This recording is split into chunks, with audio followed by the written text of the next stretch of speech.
Mr. Jenkins and his son. Mr. Jenkins came striding up to our table with a very purposeful look on his face. "Where is that grandson of yours?" he said to my grandmother. He spoke rudely and looked very angry. My grandmother put on her frostiest look, but didn't answer him. "My guess is that he and my son Bruno are up to some devilment. Bruno hasn't turned up for his supper, and it takes a lot to make that boy miss his food." "I must admit he has a very healthy appetite," my grandmother said. "My feeling is that you're in on this as well. I don't know who the devil you are, and I don't much care, but you played a nasty trick on me and my wife this afternoon.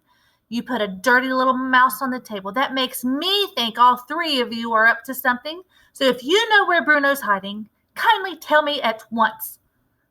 "That was no trick I played on you. That mouse I tried to give you was your own little boy, Bruno.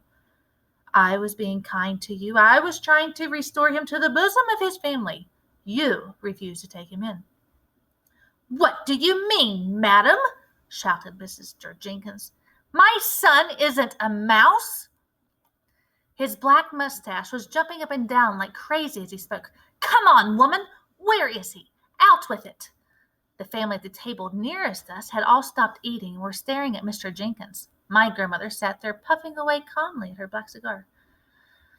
"I can well understand your anger, Mr. Jenkins. Any other English father would be just as cross as you are. But over in Norway, where I come from, we are quite used to these sort of happenings. We have learnt to accept them as part of everyday life." "You must be mad, woman! Where is Bruno? If you don't tell me at once, I shall summon the police."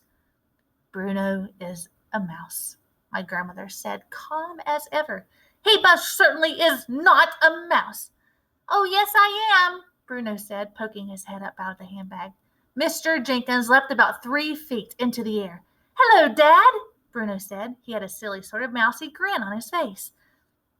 Mr. Jenkins's mouth dropped open so wide I could see the gold fillings in his back teeth. "Don't worry, Dad, it's not as bad as all that, just so long as a cat doesn't get me." "Bruno?" stammered Mr. Jenkins. "No more school," said Bruno, grinning a broad, mousy grin. "No more homework. I shall live in the kitchen cupboard and feast on raisins and honey." "Bruno," stammered Mr. Jenkins, "how did this happen?" The poor man had no wind left in his sails at all.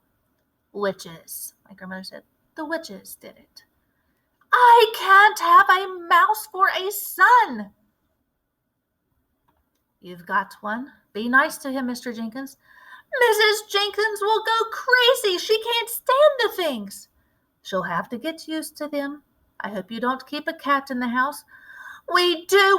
Topsy's my wife's favorite creature." "Then you'll just have to get rid of Topsy. Your son is more important than your cat."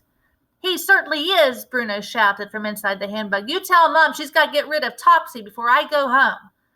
By now, half of the dining room was watching our little groups. Knives and forks and spoons had all been put down, and all over the place the heads were turning around to stare at Mr. Jenkins as he stood there spluttering and shouting. They couldn't see either Bruno or me, and they were all wondering what all the fuss was about. "By the way, would you like to know who did this to him?" There was a mischievous little smile on her face, and I could see that she was about to get Mr. Jenkins into trouble. Who did it?" "That woman over there," my grandmother said. "The small one in the black dress at the head of the long table."